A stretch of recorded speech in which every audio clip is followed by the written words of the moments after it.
Translate_text. Pacar perempuan diterima di Universitas Tsinghua dan Peking. Aku diterima di Ubi Jalar. Setiap hari aku berjualan di depan sekolahnya. Bisnisnya sangat laris. Bisakah kamu berhenti jualan ubi jalar bakar? Pacar perempuan memasang muka masam. Aku tahu pasti dia malu aku jualan ubi jalar bakar. Apa kamu merasa punya pacar penjual ubi jalar itu memalukan? Baru saja berkata, di depan mataku muncul komentar. Bisa nggak sih pemeran utama pria cari kaca buat lihat diri sendiri? Apa dia nggak sadar yang beli ubi jalar bakar semuanya cewek cantik? Pemeran utama wanita demi dia sudah berkelahi 3 kali minggu ini. Dihukum 2 kali. Dagu juga terluka. Kalau pemeran utama pria terus jualan. Pemeran utama wanita nggak bisa sekolah lagi. Berkelahi dengan orang. Sampai terluka. Su Qingyan membela diri. Aku bukan itu maksudnya. Aku cuma mau bilang, apa kamu berkelahi dengan orang? Aku tak menunggu Su Qingyan selesai menjelaskan. Langsung mengejar bertanya. Sebuah mobil yang lewat. Lampu mobil kebetulan menyapu wajahnya. Membuatku melihat lebam di sudut matanya. Gak ada. Su Qingyan refleks memalingkan kepala. Aku mengulurkan tangan memutar wajahnya kembali. Masih ngotot. Ini sampai lebam. Kamu diam di sini jangan bergerak. Aku akan beli obat untukmu. Sambil berkata aku berlari menuju apotik di sudut jalan. Membeli kapasiodium dan beberapa plester luka. Apa kamu berkelahi karena aku? Su Qingyan sedang duduk di tepi jalan. Perlahan mencicipi ubi jalar bakar. Sementara aku di sampingnya mengobati lukanya. Bisa dibilang gak juga. Murni karena gak suka sama beberapa orang itu. Setelah berkata dia kembali menunduk makan. Pemeran utama wanita benar-benar tidak jujur. Kalau bukan karena sekelompok anak orang kaya itu mengolok-olok tubuh pemeran utama pria. Mengejeknya. Mana sampai berkelahi. Translate_text. Pria protagonis tampan saja sudah cukup. Bentuk tubuhnya juga begitu bagus. Celana training olahraga tak bisa menyembunyikan kontur di sana. Ngomong-ngomong coba tekan seberapa panjang si protagonis. Aku taruhan 16.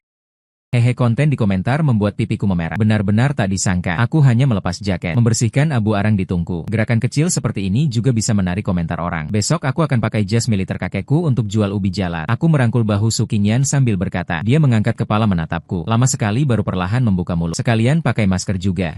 Su Qingyan pindah ke kelas kami di tahun kedua SMA. Dia tidak hanya unggul akademis, penampilannya juga sangat menonjol. Tak lama setelah datang langsung menarik perhatian banyak siswa laki-laki. Tapi dia punya kepribadian yang dingin. Sepanjang hari tanpa ekspresi. Siswa yang berani menyapanya aktif sangat sedikit. Awalnya aku juga tak ingin mengganggunya. Meskipun dia cantik. Tapi aku sendiri juga cukup tampan. Tak perlu. Kemudian aku menemukan kondisi keluarganya sepertinya kurang baik. Bajunya hanya 2 set yang dipakai bergantian saat cuaca dingin. Dia duduk di sana terus menggosokkan tangan.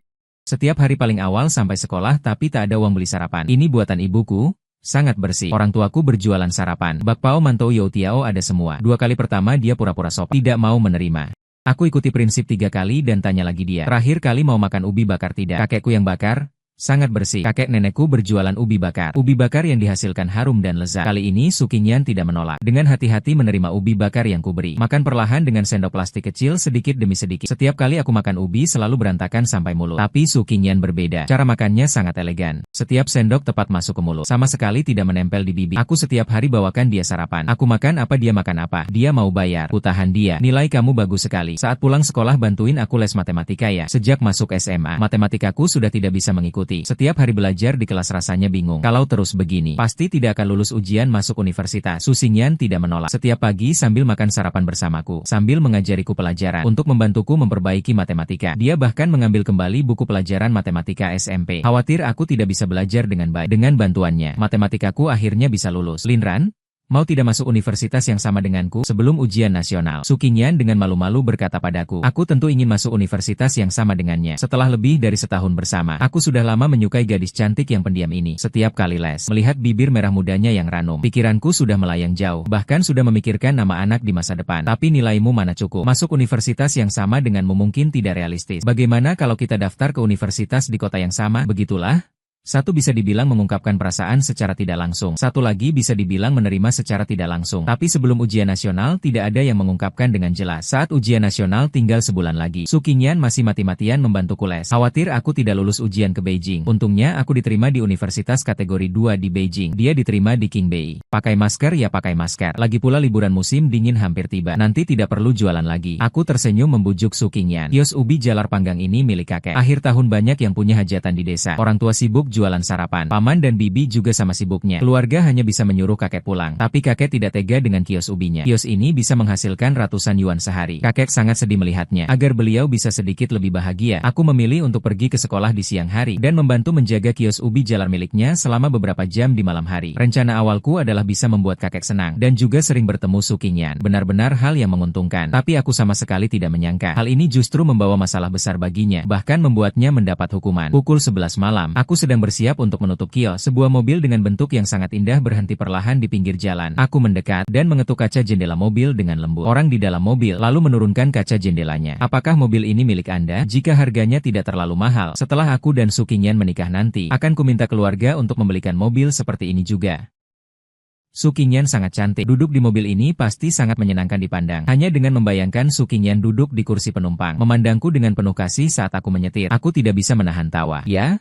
Ini mobilku. Pemilik mobil itu terlihat seumuran denganku. Sopan dalam tutur kata dan perilakunya. Aku menyandarkan kepala lebih jauh ke dalam mobil dan bertanya, berapa harga mobil ini? Sekitar lebih dari 3 juta. Pemilik mobil itu menjawab sambil tersenyum. Aku benar-benar tidak menyangka harganya semahal itu. Kalau hanya ratusan ribu, mungkin masih mungkin. Tapi lebih dari 3 juta, sepertinya lebih baik lupakan. Tapi aku masih tidak rela dan bertanya lagi. Dari mana Anda dapat uang sebanyak itu? Jangan-jangan dia punya jalan untuk menjadi kaya, atau menguasai perbedaan informasi. Aku juga bisa ikut mendapat keuntungan. Keluargaku yang belikan. Apakah kamu sangat butuh uang? Dia balik bertanya seperti itu. Siapa sih di dunia ini yang tidak mau punya lebih banyak uang? Bagaimana kalau begini? Kalau kamu butuh uang, datang saja ke rumahku untuk jadi pengasuh. Adik laki-lakiku baru saja pulang dari luar negeri. Translate_text. Kebetulan butuh seseorang untuk merawat. Sungguh menggelikan. Orang lain mengira ini sedang diajak kenalan, bahkan sudah merencanakan bagaimana menolaknya. Tahu apa? Di mata pemeran utama penuh dengan kekaguman pada pemilik mobil, serta keinginan terhadap kekayaan. Dia benar-benar bukan dia. Hanya sekadar ingin maju. Komentar bar kembali aktif. Aku tidak mau jadi pengasuh. Ini menganggapku sebagai apa? Gaji bulanan 50.000 masih ditambah makan dan tempat tinggal. Suara pemilik mobil terdengar sangat tulus. Lalu apakah ada gaji 3 kali lipat selama liburan tahun baru Imlek? Demi 50.000, aku bisa sementara tidak jadi manusia. Melihat liburan musim dingin akan segera tiba. Pulang kampung merayakan tahun baru. Cuma melihat kerabat-kerabat main mahjong. Lebih baik manfaatkan kesempatan untuk cari uang tambahan. Setelah tahun baru adalah ulang tahun Su Qingyan. Itu adalah ulang tahunnya yang ke-20. Aku ingin memberinya jam tangan yang agak bagus. Jam tangan yang dia pakai sekarang. Cat pada permukaan jam hampir habis terkelupas. Bagaimana kalau aku antar kamu ke stasiun? Su Qingyu bersikeras mau mengantarku. Tidak usah. Aku sudah janji dengan teman sekamar. Kami pergi ke stasiun bersama. Kamu ikut agak kurang nyaman. Pacaranku cantik sekali. Aku takut mereka akan merebutnya dariku. Aku tidak memberitahunya. Kalau liburan musim dingin mau jadi pengasuh. Su Qingyan. Kalau tahu pasti tidak akan setuju. Kalau begitu aku ikut dari jauh di belakang kali. Tidak sampai ketahuan. Boleh kan? Dia masih tidak mau menyerah. Bersikeras mau mengantarku.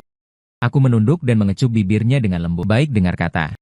Pipi Su Qingyan langsung memerah. Seluruh tubuhnya seperti kena jurus pengunci dariku. Berdiri terpaku di tempat tidak bergerak. Dia agak malu-malu mengatakan, saat tahun ajaran baru dimulai, kamu harus izinkan aku menjemputmu di stasiun. Jangan janjian dengan orang lain lagi. Baiklah. Semua menurutmu, dasar cemburuan. Su Qingyan sangat mudah cemburu. Saat tahun pertama baru mulai, ada seorang kakak tingkat yang baik hati membantuku membawa koper. Dia sampai merajuk setengah hari karenanya. Kalau dia tahu aku pergi ke rumah orang lain jadi pengasuh, kurasa dia bisa mati marah. Jadi lebih baik tidak usah diberitahu. Setelah mengantar teman sekamar pergi, aku transit 3 kali kereta bawah tanah baru sampai di rumah majikan. Ini kamarmu. Di sebelah adalah kamar adik laki-lakiku. Kamu harus siap sedia 24 jam. Majikanku bernama Ye Shan, sama seperti Su Qingyan, juga mahasiswa King Bei. Awalnya aku agak tidak percaya, sampai dia menunjukkan kartu mahasiswanya padaku. Sama persis dengan kartu mahasiswa Su Qingyan. Setiap hari aku hanya perlu merawat adiknya Sakawa. Meski tuan muda ini agak pemarah, tapi tidak sesulit yang di drama televisi Xiaolin. Jangan berhasrat pada kakak perempuanku. Meski wajahmu lumayan, tapi status kita orang dari 2 dunia berbeda. Kalau aku tahu kau merayu Mojie, ku beri kamu pelajaran. Tuan muda, aku punya pacar. Kami akan menikah setelah lulus. Dengan pacar secantik Su Qingyan, wanita lain tidak kupedulikan. Ceka-ceka? Mungkin itu cuma gadis biasa dari masyarakat. Anak miskin sepertimu paling mudah ditipu orang seperti itu. Sakawa bicaranya sangat pedas. Kalau biasa pasti kubalas. Tapi sekarang dia majikan. Demi uang. Kutahan. Brak. Ada suara sesuatu pecah di ruang tamu. Bos, kamu tidak apa-apa? Saat aku berlari ke bawah, Ye Shan berdiri di antara pecahan kaca. Seluruh tubuhnya terpaku. Tidak apa-apa?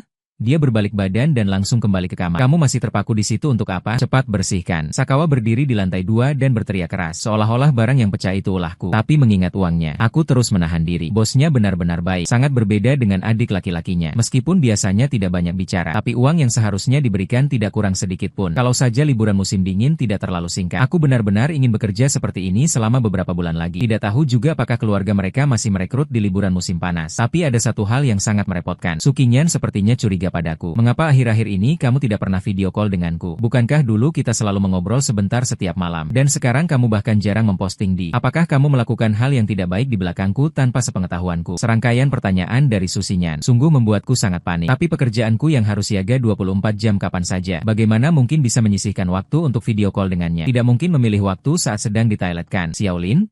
Tiba-tiba aku ingin makan ubi jalar panggang. Cepat panggang satu untukku, Sakawa. Beri teriak dari lantai 2. Baik, segera datang. Aku membalas ke arah lantai atas. Aku sedang sibuk nih, sibuk menyembelih babi. Sayang, nanti kalau ada waktu baru aku mengobrol lagi denganmu. Aku buru-buru membalas pesan Su Qingyan, lalu menyimpan ponselku, langsung menuju ke halaman. Mulai memanggang ubi jalar. Ini juga sudah tidak ada jalan lain, karena sudah menerima uang orang lain. Harus melakukan yang terbaik untuk menyelesaikan urusannya. Alasan utama Zuoshan mempekerjakanku adalah karena ia menyukai keahlianku dalam memanggang ubi jalar. Karena adik laki-lakinya sangat suka makan ini. Sampai jam 12 malam, aku sedang berencana untuk mandi. Telepon Su Qingyan kembali berdering. Apakah kamu sudah menyukai orang lain? Lihatlah betapa paniknya Sang. Setiap hari menanti dari pagi sampai malam. Layar ponsel hampir tertembus pandangannya, tapi telepon Sang tak kunjung datang. Translate_text. Aktor pria sibuk membakar ubi jalar di sana. Aktor wanita duduk gelisah sambil menatap ponselnya di sini. Adegan ini sangat terasa nyata. Jika aktor pria tidak menyempatkan diri menghibur aktor wanita, kurasa dia akan langsung datang mencarinya. Komentar di barisan subtitle membuat hatiku tiba-tiba berat. Jika dia benar-benar mencari sampai ke kampung halamanku, bukankah aku akan sepenuhnya terbongkar? Aku sudah berbohong kepada kakek. Katanya aku jualan ubi bakar di sekitar stasiun kereta. Bisa dapat 800.000 sehari. Aku sudah cek di internet. Katanya ketika seseorang tidak lagi menghubungi secara aktif, tidak lagi berbagi keseharian denganmu, tidak lagi memiliki keinginan untuk curhat, artinya hubungan kalian sedang bermasalah. Jujur saja katakan padaku, apakah kamu benar-benar menyukai orang lain? Suara di telepon terdengar sangat letih. Aku belum sempat membuka mulut untuk menjelaskan. Dia langsung mengirimkan undangan panggilan video. Aku panik sesaat. Tidak sengaja menekan tombol terima. Su Qingyan langsung membelalakan matanya begitu melihatku di video. Bicaranya pun mulai gagap. Kamu sedang apa ini? Aku bukan itu maksudnya. Aku cuma memperlihatkan otot dada sebentar. Apakah perlu segitunya dia panik? Bukannya sudah kubilang sebelumnya. Aku sibuk di sini. Banyak urusan tahun baru di desa. Sekarang kamu sudah melihatku langsung. Harusnya percayakan. Aku baru sempat mandi sekarang. Aku memutar keran shower sambil mandi. Sambil mengobrol dengan Su Qingyan. Lebih baik kita chat suara saja. Tidak usah video. Su Qingyan mematikan panggilan video sendiri. Pikiran wanita benar-benar lebih sulit ditebak daripada jarum di dasar laut. Tidak video dengannya. Dia terus-terusan menanyai. Video dengannya. Dia malah sendiri yang memutuskan. Sungguh sulit dimengerti, terlalu sulit dimengerti. Setelah aku selesai mandi, tak disangka Zuoshan ternyata menungguku di luar pintu. Translate_text berjalan cepat pergi. Tapi belum beberapa langkah, dia berbalik kembali. Itu besok lusa malam saya akan ada teman datang bertamu. Kamu ingat panggang lebih banyak ubi jalar. Membelakanginya mengatakan kalimat ini seperti angin berhembus langsung kabur. Urusan besok lusa, sekarang sudah diingatkan. Gaya bertindak orang kaya memang berbeda. Bahkan makan ubi bakar saja harus persiapan jauh-jauh hari begini. Saya sambil mengeringkan rambut. Sambil penuh perasaan kembali ke kamar sendiri. Sama sekali tidak menyadari. Di sudut tangga masih ada sosok yang berdiri. Keesokan harinya pagi-pagi, setelah menyelesaikan membersihkan halaman, sedang menggulung lengan siap memotong kayu. Yama-Yama dengan penuh minat melihat saya berkata, kamu kelihatan umurnya tidak besar ya, bisa juga memotong kayu. Tidak takut melukai diri sendiri kah? Ini meremehkan siapa sih? Saya dengan kuat mengayunkan kapak sekali tebas, langsung memotong sebatang kayu sebesar paha menjadi 2 bagian. Umur kecil memang kenapa? Umur kecil tetap bisa punya kekuatan. Pria utama bukanlah orang bodoh kan? Orang ini jelas sedang menyayanginya dia. Dia malah berkeras hati dengan orang lain. Majikan awalnya ingin naik membantu. Ini jadi baik tidak berani bergerak. Mungkin takut sendiri tidak bisa memotong melebihi pria utama. Siapa yang menyangka kalau yang tersenyum imut ini kelihatan lemah lembutnya pria utama. Di lengan ternyata penuh garis otot yang kokoh. Jalan saja seperti angin berhembus kencang. Lin Ran. Boleh saya panggil Aran? Suara Yama-Yama terdengar sangat lembut. Bos. Anda lebih baik sama seperti tuan muda. Panggil saya Xiaolin saja. Saya tersenyum menjawab. Kalau begitu baik. Xiaolin Yama-Yama. Waktu itu kamu tanya mobil itu berapa harganya? Ingin beli untuk ayahmu kah? Dia dengan serius bertanya. Saya menggelengkan kepala. Translate_text. Aku ingin menunggu sampai aku menikah. Ayahku akan membelikanku mobil ini untuk menjemput pengantin. Mobil Anda sangat bagus. Pacariku pasti juga akan sangat menyukainya. Aku ingin dia naik mobil ini pada hari pernikahan kami. Tapi sekarang aku sudah tidak berpikir begitu lagi. Lebih dari 3 juta benar-benar terlalu mahal. Aku berkata jujur. Mata Zuoshan langsung menjadi suram. Dia mengatupkan bibirnya, berpikir sejenak, lalu bertanya lagi. Apakah kamu dan pacarmu sudah berpacaran lama? Bahkan hal sejauh pernikahan sudah dipertimbangkan. Tidak ingin melihat pilihan lain lagi? Sial-sial. Majikan ini mungkin akan mulai merebut pacar orang. Mengapa pemeran utama tidak berbicara? Jangan-jangan dia merasa apa yang dikatakan majikan masuk akal. Sebenarnya majikan ini juga cukup baik. Meskipun kepribadiannya agak suram. Tapi aku suka. Hei tidak. Aku sangat mencintainya. Ya. Aku sangat mencintai Su Qingyan. Aku mencintai kecantikannya, mencintai kepribadiannya yang menggemaskan, lebih mencintai perasaan saat bersamanya. Waktu yang dihabiskan bersama Su Qingyan, seperti bermandikan angin hangat di musim semi, membuat hati merasa nyaman. Ada banyak gadis baik di dunia ini. Hari ini Zuoshan sepertinya sangat banyak bicara, tapi pacarku hanya satu. Su Qingyan yang unik di tengah lautan manusia ini. Hanya ada satu yang memilikinya. Aku memiliki seluruh dunia. 2 hari kemudian, teman-teman Zuoshan datang berkunjung. Aku sibuk terus di halaman. Karena Zuo Chuan bilang ubi jalar harus dipanggang baru agar enak. Jadi ubi jalar yang sudah disiapkan 2 jam lalu itu sama sekali tidak boleh dihidangkan. Zuo Shan ini benar-benar peri kecil yang merepotkan. Mereka semua adalah teman sekelas kakakku di universitas. Jangan lihat sembarangan saat kamu masuk nanti. Apalagi berpikir untuk mendekati siapapun. Mereka adalah orang-orang yang tidak akan bisa kamu jangkau seumur hidupmu. Sagawa persis seperti ibu cerewet dalam drama TV. Setiap hari dia mengomel di telingaku. Bahkan lebih ketat daripada ibuku sendiri. Aku membawa sepiring ubi jalar panggang. Tepat saat akan masuk ke dalam ruangan. Hanya mendengar orang di dalam sedang tertawa dan bercakap-cakap. Kalian masih ingat tidak? Pria tampan yang dulu berjualan ubi panggang di gerbang sekolah kita. Tiba-tiba Zuo Shan membuka mulut. Tentu saja ingat. Tubuhnya wow.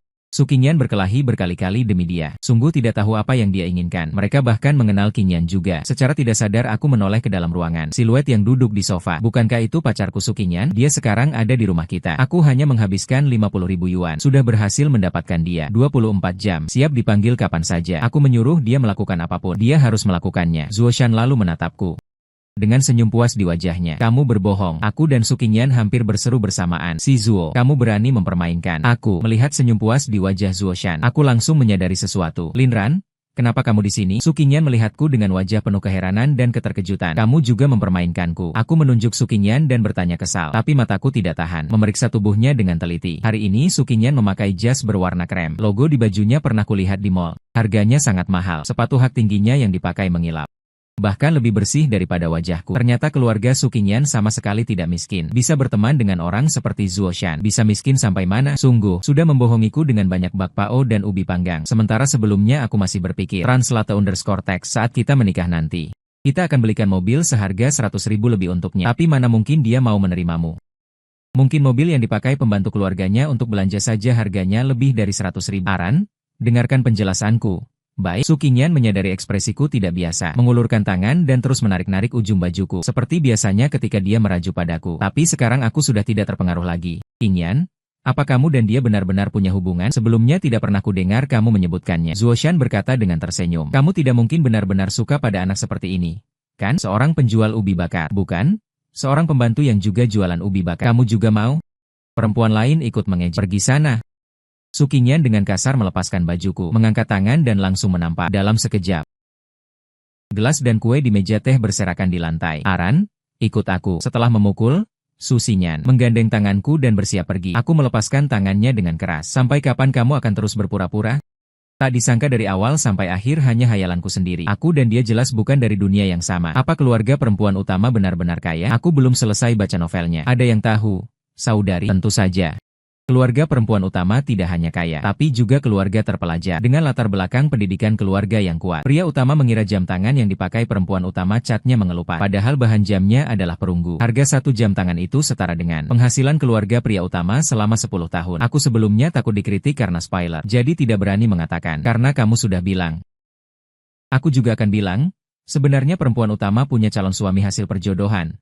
Keluarga pihak laki-lakinya sangat kaya. 3 tahun lagi akan pulang dari studi di luar negeri dan menikahi perempuan utama. Saat ini komentarnya sangat ramai. Semua orang menertawakan aku. Setidaknya membuatku sepenuhnya menyadari kenyataan. Su Qingyan tidak hanya menyembunyikan latar belakang keluarganya dariku. Dia bahkan sudah punya tunangan. Bisakah kau pergi dulu bersamaku dari sini? Su Qingyan memohon padaku dengan suara pelan. Maaf, Nona Su. Tolong jangan ganggu saya bekerja. Aku berjongkok dan mulai merapikan barang-barang yang tadi berceceran di lantai. Masih kurang seminggu lagi genap sebulan. Aku harus menyelesaikan bulan ini dengan tuntas. Setelah gajiku diterima, aku akan langsung pulang kampung merayakan tahun baru. Aku tidak ingin bertemu Su Qingyan lagi. Aran, jangan seperti ini. Kumohon jangan seperti ini. Su Qingyan mengabaikan pandangan beberapa orang di sekitarnya, juga berjongkok dan membantuku merapikan sambil kedua matanya menatapku dengan intens. Bahkan ketika jarinya terluka oleh pecahan kaca, sama sekali tidak menyadarinya. Sudahlah Qingyan. Lebih baik kau pulang dulu. Berikan Aran sedikit waktu. Zuo Shan menunjuk tangannya sambil berkata. Su Qingyan langsung marah. Kau tutup mulut. Atas dasar apa kau memanggilnya Aran? Dia adalah pacarku. Sekarang juga batalkan hubungan kerja dengannya. Aku akan membawanya pergi dari sini. Urusanku tidak perlu kau campuri. Nona Su, ini adalah pekerjaanku. Kau tidak berhak mengambil keputusan apapun untukku. Aku membawa tong sampah sambil menatapnya dengan dingin. Zuo Shan mengangkat bahu. Lihat,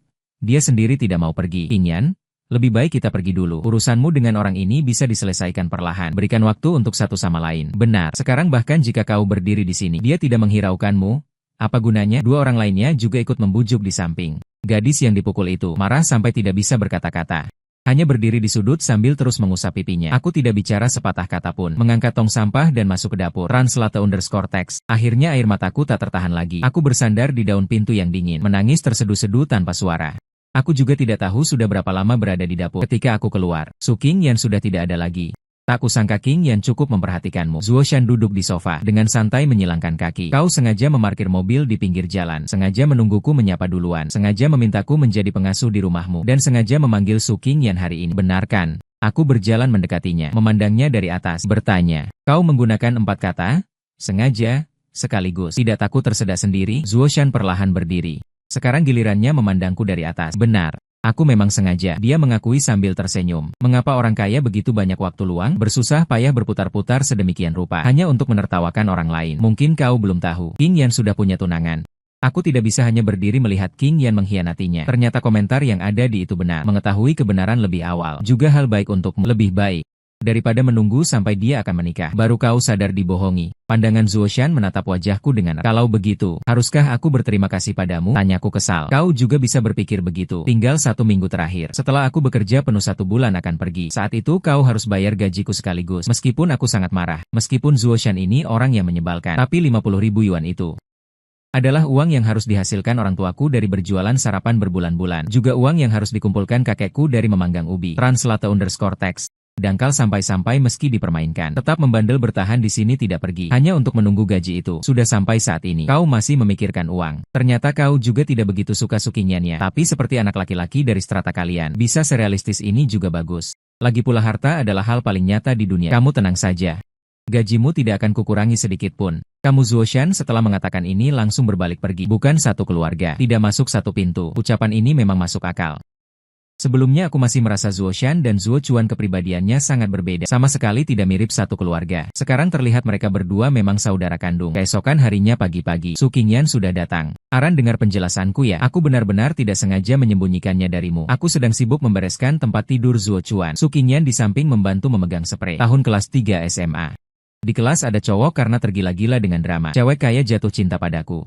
Kamu bilang nanti pasti akan cari cewek biasa-biasa saja. Pacaran, menikah, punya anak. Pasti tidak mau menerima perlakuan orang kaya. Kamu juga bilang menikahi anak perempuan orang kaya. Sama saja menjadi menantu masuk. Waktu itu aku takut sampai tidak berani jujur padamu. Belakangan aku semakin suka padamu. Jadi semakin tidak berani bicarakan latar belakang keluargaku. Aku sedang sibuk menyikat toilet di kamar mandi. Su Qingyan di samping membantu memegang kantong sampah. Kalian berdua mau bercinta kasihan. Bisa tidak pergi bicara di luar. Ini kamarku. Kamar mandiku, bisa tidak beri aku sedikit hak privasi? Oke. Zuo Chuan tidak tahu sejak kapan sudah berdiri di luar pintu. Wajahnya memasang ekspresi kesal. Kamu sudah punya tunangan sejak lama, bukan begitu? Akhirnya aku menanyakan kalimat yang sudah tertahan semalaman dalam hatiku. Bahkan jika waktu SMA aku benar-benar bilang kata-kata benci orang kaya itu. Lalu bagaimana? Translate_text. Dia jelas-jelas sudah punya tunangan sejak lama, tapi masih saja menggoda aku. Benar, Kak Qingyan. Dalam hal ini memang kamu yang salah, kata Sagawa sambil mengusap dagunya. Kamu minggir. Su Qingyan mendorong Zuo Chuan keluar, lalu membalikkan badan dan menutup pintu. Dia berbalik dan mengambil sikat toilet dari tanganku, lalu menyudutkanku di pojok dinding. Itu semua adalah pengaturan sepihak dari keluarga. Tidak ada hubungannya denganku, katanya dengan suara rendah. Tapi kalian akan menikah dalam 3 tahun lagi. Mengingat kata-kata di komentar itu, hatiku lama tidak bisa tenang. Orang yang kusukai sebentar lagi akan menikah dengan orang lain. Su Qingyan menggigit giginya. Dia bahkan memberitahumu hal ini. Sagawa sialan. Dia memang tidak tega melihatku baik. Ara, dengarkan aku. Keluargaku memang menjodohkanku untuk menikah dalam 3 tahun. Tapi aku sudah siap. Pada ulang tahunku yang ke-20 akan menikahimu. Setelah kita punya sertifikat nikah dan punya beberapa anak. Saat dia kembali dari luar negeri, sudah tidak mungkin menikahiku lagi. Aku sudah memikirkannya sejak lama. Pada saat itu, jika keluargaku memblokir kartuku dan memutuskan hubungan denganku, aku akan pergi bersamamu untuk membakar ubi, lalu pindah ke rumahmu untuk memasak. Boleh tidak? Dia mengedipkan mata besar, memandangku penuh harap. Perkataan Su Qingyan terlalu banyak informasinya, membuatku sesaat tidak bisa bereaksi. Setelah akhirnya sadar kembali, dia sudah aktif menciumku. Bisakah kita tidak melakukan hal seperti ini di kamar mandi? Kuberikan dia dorongan kuat. Melakukan hal apa? Kalian berdua sedang apa di kamar mandiku? Hei.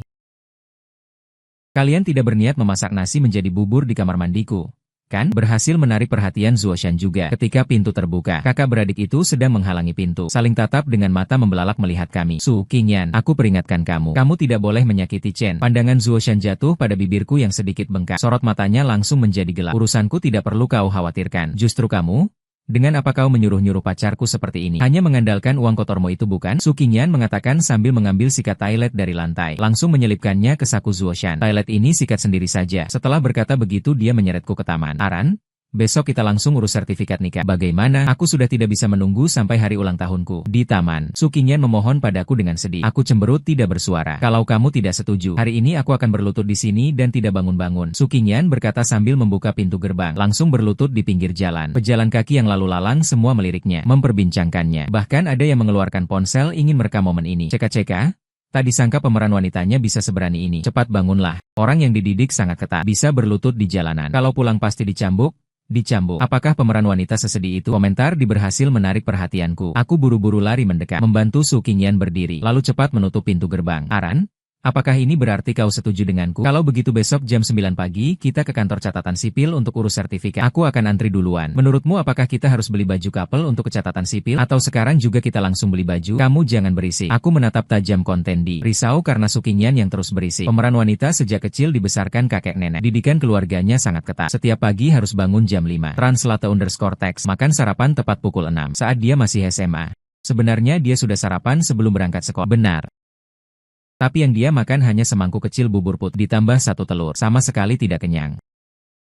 Kakek sang tokoh utama tidak mengizinkannya memakai pakaian tebal meski cuaca sangat dingin, dengan alasan mengenang penderitaan masa lalu dan mensyukuri masa kini. Sejak kecil hidupnya sangat menderita, bahkan lebih buruk dari tokoh utama pria. Ya ampun. Tokoh utama wanita terlalu menyedihkan. Lalu bagaimana dia sekarang berani melawan keluarga dan bersama tokoh utama pria? Butuh keberanian yang sangat besar untuk itu. Setelah membaca komentar-komentar di hatiku terasa perih dan tidak karuan. Apa kakekmu sering memukulmu? Aku dengan lembut membelai pipi Su Qingyan. Pantasan dulu dia selalu yang paling awal sampai sekolah dan tidak peduli seberapa dingin cuacanya. Hanya memakai pakaian tipis. Ternyata masa kecilnya begitu menyedihkan. Su Qingyan memeluk erat, bergumam pelan. Dulu sering dipukul, sakit sekali. Sekarang aku sudah kuliah. Dia di kampung halaman. Kita tidak bertemu. Keadaannya jadi jauh lebih baik.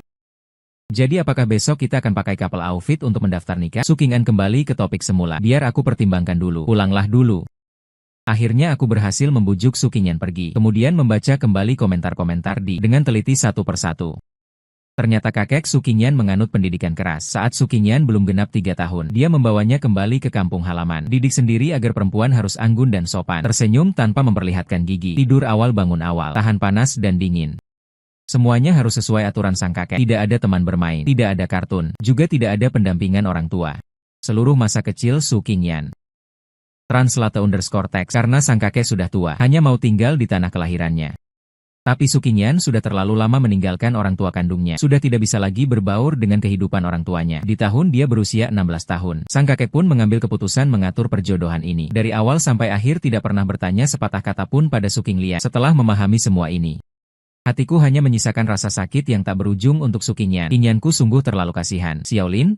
Kamu kesini sebentar. Jam 11 malam. Zuochuan memanggilku dari lantai atas. Apa kamu mau makan ubi jalar bakar? Aku berdiri di lantai bawah menengadah ke atas bertanya. Kok kamu cuma tahu ubi jalar bakar? Kamu naik dulu ke sini. Zuochuan mencibir. Kamu jujur saja padaku. Sebenarnya bagaimana caramu mengejar Su Qingyan? Aku diseretnya ke sofa. Duduk pakai ubi jalar bakar? Aku tidak mau makan ubi jalar bakar. Aku sedang bertanya padamu. Dia agak kesal. Aku juga kesal. Aku tidak suruh kamu makan ubi jalar bakar. Aku memang pakai ubi jalar bakar untuk mengejar Su Qingyan. Kalau begitu ceritakan detailnya padaku. Lalu aku dan Zuochuan pun duduk di ranjangnya. Aku menceritakan semua hal antara aku dan Su Qingyan. Dari awal sampai akhir ku ceritakan semua padanya. Saat aku selesai bercerita, sudah jam 2 pagi.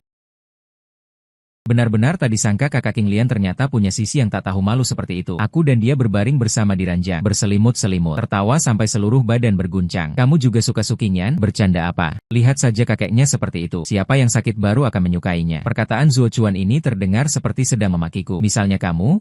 Perkataannya ini seperti mengonfirmasi tebakanku. Sebenarnya aku suka kakakku. Dia tiba-tiba mengeluarkan kalimat seperti ini. Pak, kamu ternyata main inces? Aku menutup mulut. Kita kan bukan lahir dari ibu yang sama. Ayah yang sama juga tidak boleh. Pernah dengar cerita tentang tuan muda palsu dan asli? Akulah yang palsu itu. Dan yang asli adalah tunangan pacarmu. Chen Lang ternyata saudara tirian. Hubungan dalam keluarga kaya memang cukup rumit. Tidak heran Zuoshan begitu membenciku. Ini juga wajar. Melihat calon adik iparnya pacaran dengan pria lain. Siapa yang bisa tahan melihat hal seperti itu? Aku dan Zuochuan berbincang sampai subuh baru tertidur. Dalam keadaan setengah sadar. Kupikir pintu kamarku terbuka. Aran cepat bangun. Kita pergi menikah. Su Qingyan menyeraiku keluar keluar dari selimut hangat. Di belakangku ada Zuo Chuan yang berantakan, berteriak histeris. Bisakah kalian berdua sedikit menghargai privasiku? Awei menganggapku tidak ada. Aku benar-benar tidak menyangka Su Qingyan benar-benar akan menyeretku untuk mendaftar pernikahan. Saat berdiri di depan pintu kantor catatan sipil, pikiranku benar-benar kosong. Aku tidak bawa KTP. Aku bawa. Bagaimana kalau kita pilih hari baik dulu? Hari ini adalah hari baik. Dulu aku bermimpi ingin menikahi Su Qingyan. Tapi saat benar-benar tiba waktunya mendaftar, aku malah jadi gugup. Seluruh prosesnya aku didorong oleh Su Qingyan untuk maju. Membuat petugas mengira aku dipaksa. Bertanya berkali-kali padaku, apakah ini sukarela? Ini sukarela. Kami semua sukarela. Su Qingyan di samping mengangguk seperti orang menumbuk. Aku tidak bertanya padamu, anak muda, apakah kamu sukarela? Petugas memandangku. Pikiranku mulai bingung lagi. Su Qingyan panik. Sayang, katakan sesuatu. Biarkan dia yang bicara. Aku sukarela. Aku rela menikahi Su Qingyan sebagai suaminya. Bukankah aku menyukainya? Meskipun mungkin tidak mendapat restu dari keluarganya. Mungkin hari ini menikah, besok sudah bercerai. Tapi nikah dulu saja. Setidaknya bisa menjadi 1 hari. Suami istri adalah 1 hari. Setelah mendapatkan sertifikat pernikahan, Su Qingyan memeriksanya berulang kali. Lalu mengambil buku yang ada di tanganku dan menyimpannya bersama bukunya di dalam dada. Ini harus kusembunyikan agar nanti kamu tidak menyesal. Sekarang aku membawamu pulang. Aku dibawa Su Qingyan ke sebuah villa. Halamannya dipenuhi bunga gardenia. Dalam cuaca yang sangat dingin ini, mereka ternyata masih mekar. Suamiku. Rumah ini kubeli dengan uang yang kukumpulkan selama ini. Adalah rumah yang hanya milik kita berdua. Mulai dari sekarang, disinilah rumah kita. Su Qingyan memelukku erat-erat, menundukkan kepalanya dalam-dalam ke pelukanku. Semua ini datang terlalu cepat, membuatku merasa tidak nyata. Bukankah kamu suka mobil Zuoshan itu? Aku juga membelikanmu mobil yang lebih baik dari miliknya. Di garasi sedang terparkir. Mobil yang sangat cantik yang kulihat di pinggir jalan malam itu. Dia bahkan sudah menyiapkan ini semua. Rumah. Mobil. Semua ini butuh waktu lama untuk disiapkan. Saat aku masih berpikir untuk membelikannya jam tangan yang bagus, dia sudah melakukan begitu banyak untukku. Malam hari kami berbaring di ranjang berpegangan tangan. Karena kita sudah punya sertifikat. Malam ini kita malam pertama. Aku membalikan badan dan menindihnya di bawahku. Aku tidak tahu berapa lama kebahagiaan ini bisa bertahan. Jadi aku akan menggenggamnya erat-erat. Kali ini giliran Su Qingyan yang terkejut. Wah wah wah. Akhirnya bukan lagi cerita polos. Aku suka melihat ini. Biar kulihat baik-baik apakah pemeran utamanya benar-benar delima. Hihi, kenapa mereka belum juga melepas baju? Komentar ini semakin tidak ada batasnya. Translate_text. Apa yang tidak bisa dilihat oleh member terhormat saya ini? Sungguh tidak bermoral. Masa tidak mengizinkan kami menonton? Sayang, aku ingin melihat. Su Qingyan mengangkat kepalanya dari dadaku, berkata dengan suara bergetar. Kau sentuh sendiri. Aku menggenggam tangannya dan menekannya ke bawah. Jangan diusap lagi. Tunangan sang perempuan utama datang. Tinggal 1 menit lagi akan tiba di medan perang. Wah, ini datang untuk menangkap perselingkuhan? Apa maksud perkataanmu? Dia akan bekerja dengan izin resmi, sah dan legal. Oke, duk duk duk. Pintu diketuk dengan suara menggelegar. Begitu kubuka pintu, pipi kiriku langsung terkena pukulan yang keras. Kau ini sangat berani. Berani-beraninya merayu tunanganku. Seorang pria berbaju jas berkacamata pinggir emas sedang menatapku. Di belakangnya juga ada Zuoshan. Berani-beraninya kau pukul priaku. Kau cari mati. Su Qingyan membalas menampar pipi kanan pria itu. Pria itu langsung kolapse. Qingyan, akulah tunanganmu. Kau malah memukulku karena pria tak tahu malu ini. Jaga mulutmu. Dia sekarang adalah suamiku. Su Qingyan dengan gera mengeluarkan buku nikah merah dari sakunya. Menunjukkannya di depan matanya. Sayang, apa wajahmu sakit dipukul? Setelah menunjukkan buku nikah, Su Qingyan berjinjit dan meniup lembut ke wajahku. Kalian tunggu saja. Pria itu pergi sambil mengibaskan tangan karena marah. Qingyan, kau benar-benar keterlaluan. Chen Lang adalah tunanganmu. Kalian sudah lama bertunangan. Bagaimana bisa kau bersamanya? Zuoshan memandang kancing bajuku yang tidak terkancing rapi, serta bekas bibir yang jelas di wajahku, lalu memalingkan kepala karena marah. Ini urusanku. Tidak perlu kau repot-repot. Translate_text. Jangan kira aku tidak tahu apa yang ada di pikiranmu. Su Qingyan berkata sambil membanting pintu dengan keras. Apa yang ada di pikirannya? Tanyaku penasaran. Su Qingyan memelukku erat-erat. Tentu saja bukan hal baik. Intinya jauhi dia mulai sekarang. Bagus sekali.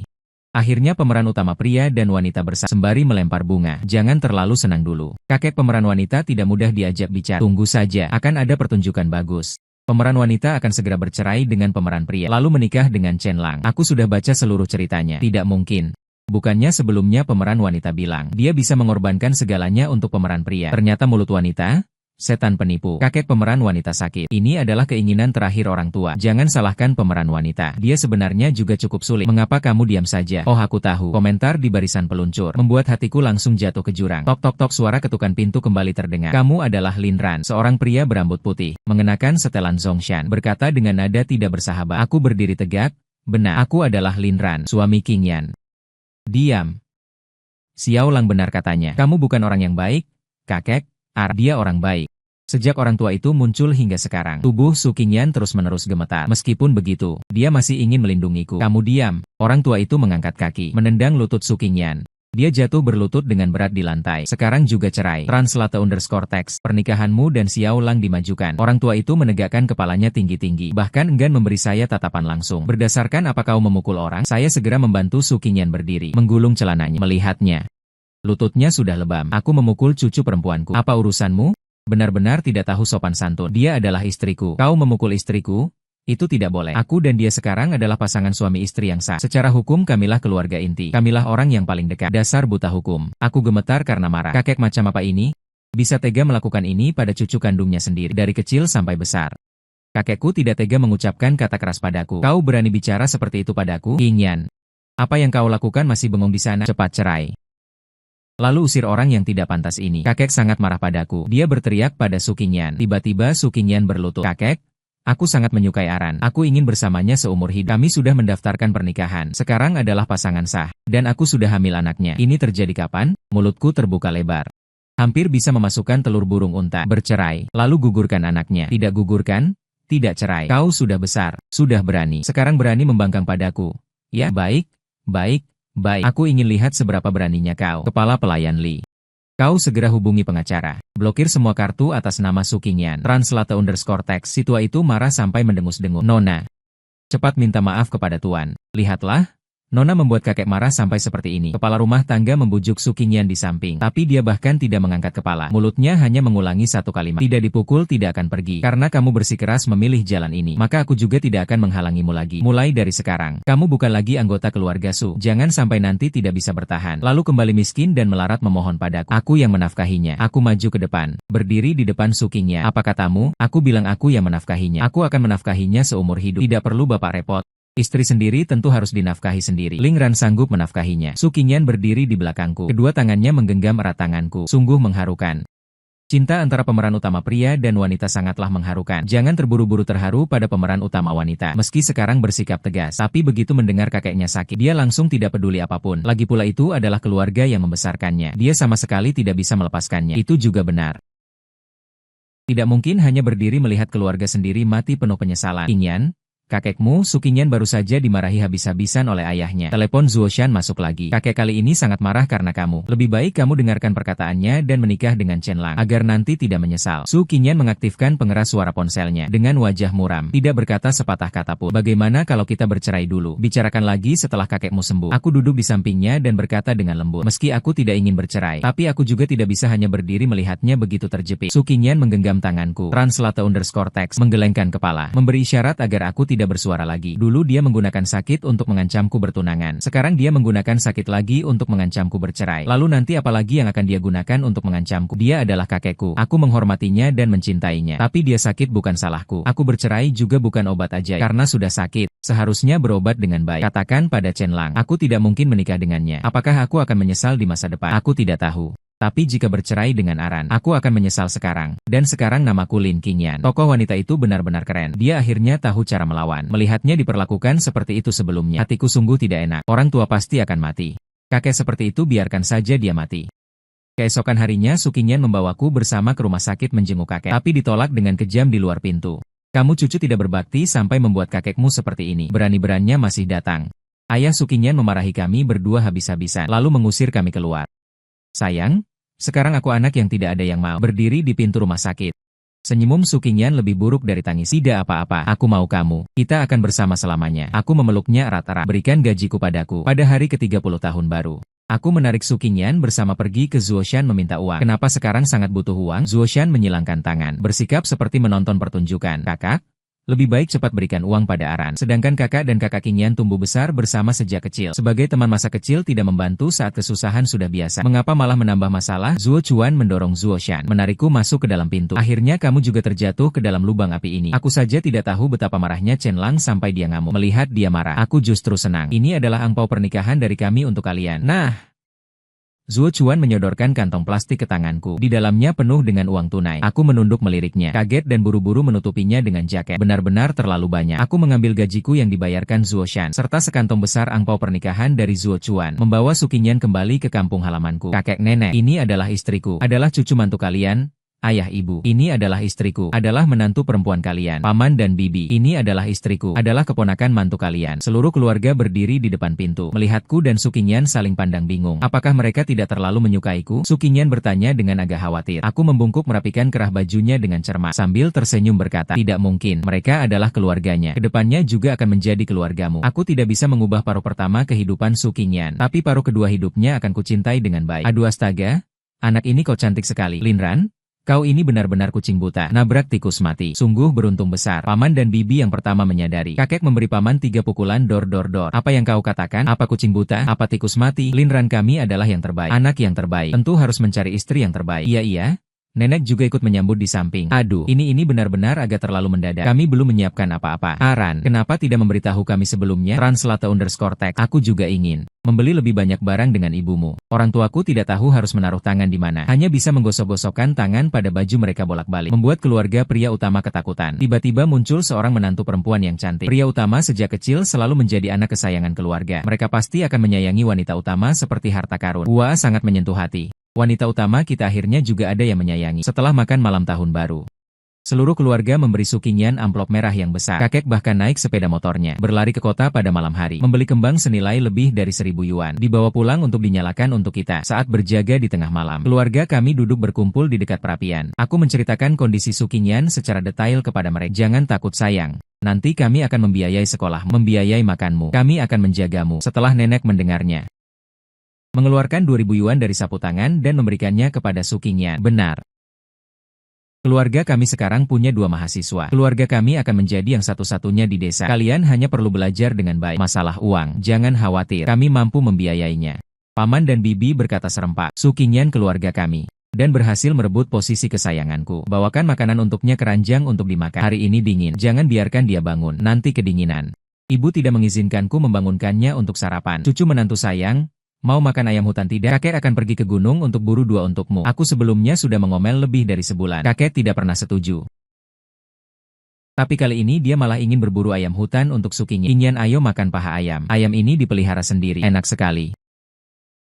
Ayah bahkan memberikan paha ayam kesukaanku kepada Sukinyan. Translate_text. Sekarang kamu jadi pusat perhatian di rumah. Tidak ada yang menyayangiku lagi. Malam hari aku berbaring dalam pelukan Sukinyan. Perlahan menggigit payudaranya. Dia kesakitan lalu mencubitku. Kalau begitu biar aku yang menyayangimu dengan baik. Aduh, 2 orang ini mulai berisik lagi. Sayang sekali gelap. Hanya bisa dengar tidak bisa lihat. Pemeran prianya benar-benar pelit. Setiap kali lampu dimatikan. Kalau terus begini, lain kali aku tidak akan perpanjang keanggotaan lagi. Apakah pemeran prianya benar-benar 16? Ada yang tahu tidak?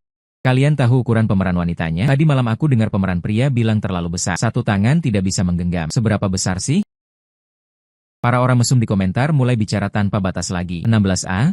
Aku tidak tahan, berteriak ke udara. Apa yang pemeran pria katakan? Apa artinya 1,6 miliar? Astaga!